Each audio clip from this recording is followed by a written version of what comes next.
In the health and wellness business, you're in the relationship business. So when you have good communication and it improves your relationships improve your business and increase your success. So when you get nervous, where do you feel your nerves? Physically, where do people feel their nerves? Hands. Your hands? Your stomach. Your stomach? Where else? Legs. Your legs, what they do, shake? Not good in front of 15 clients. What else? You start sweating like crazy. Start sweating? Yes. Embarrassing when your face turns bright red and your pits are. Your throat kind of gets constricted. Your throat gets constricted, your heart races. We have a lot of physical symptoms. When your focus is on yourself, that's where you get a lot of nerves. Okay, so for example, you say, I'm here today and you're thinking, that's really stupid, they know I'm here, they're looking at me. This is really bad, I'm starting off bad, this is already a disaster. Oh my God, are my armpits getting sweaty? I'm here today to talk about an opportunity.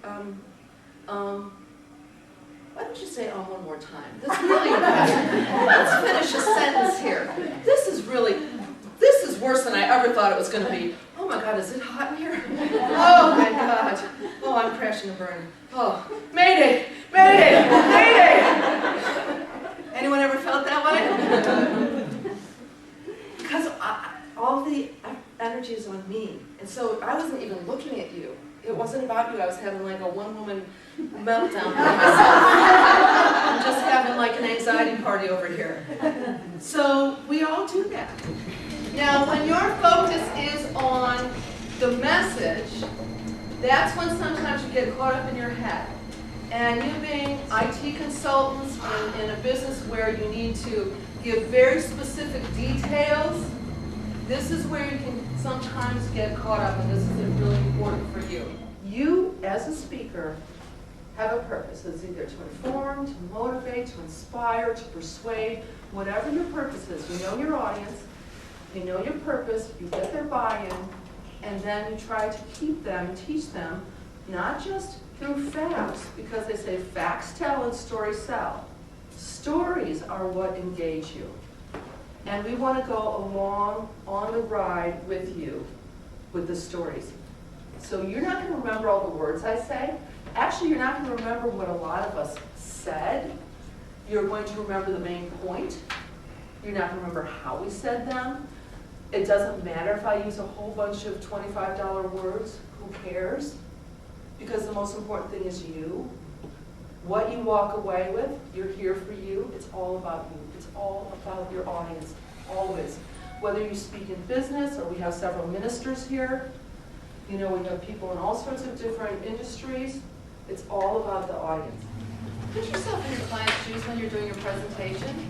What's most important to them? What do they really need? Here's your information, but a lot of times we do an kind of information dump. What do they really need? What are 2 or 3 things that they need and address that as opposed to all this information? Do they need everything? Or can you just focus on a couple things? And then also think in terms of their interests to build rapport.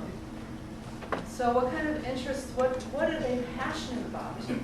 Everyone has things that they're passionate about. And if you find those, mirror them, focus on them, you can really increase your customer engagement. So my husband and I had a talk show for 3 years on cable, and he's worked with a bunch of people in LA, and so he's worked with Jerry Seinfeld, and he was coming in town, and he wanted to interview him for our talk show. And his manager said, okay, you have 5 minutes. So he's like, well, I'm not going to ask him the same old. He's heard that before, he's bored out of his mind. I'd be bored out of my mind if someone asked me the same questions all the time. So since he knew him, he said, I know he's a crazed Yankees fan.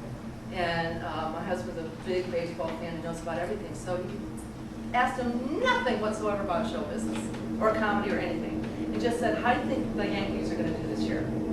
And what do you think about this trade? And what do you think about the managers? So 45 minutes later,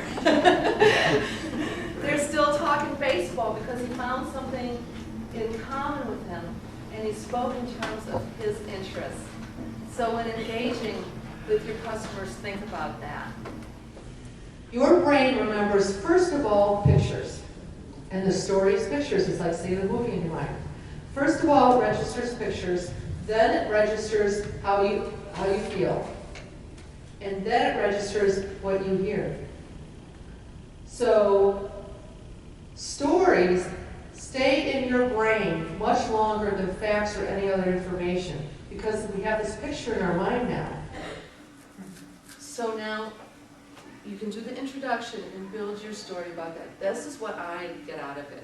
I don't know if you need to have this in your life, but this is what I get. And you're honest and you're yourself. You don't have to be anyone else. Got it. Thank you.